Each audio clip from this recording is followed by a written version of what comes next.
ငကိုအလားတက်ပိုပြီးနှုတ်ပြသွားစီမဲ့ပါတီဒီဇိုင်းနဲ့အယောင်ရွေးချယ်နီးပါတီဆိုတာရွေးချယ်တဲ့ရင်ကိုကိုပိုပြီးလှပနှုတ်ပြစီမဲ့ fashion တစ်ခုပါပဲဒါကြောင့်ပါတီဝင်ရင်လူကြီးဆန္ဒမှာစိုးရိမ်နေတဲ့ပြိုမေတို့အတွက်နီလန်ကောင်းလေးတွေကိုမျှဝေပေးမယ်နော်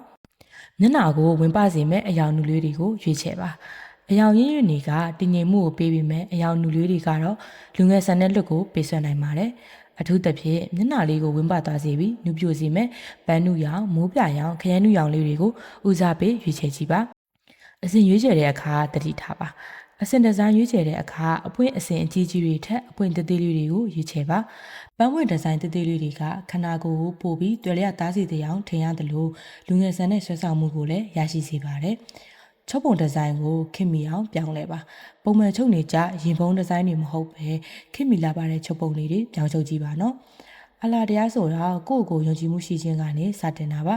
ခင်မြုံမုံရဲ့တည်သက်လာပါတဲ့အစဉ်ဒီဇိုင်းတွေကသူမျိုးတို့ရဲ့အလားကိုပိုပိုတောက်ပစီမဲ့အပြင်အသားအေးပြီးရွေသေးကောင်းတာကြောင့်တနေ့တာလုံးတတောက်တတာနဲ့အလားတိုးစီမှာပါရှင်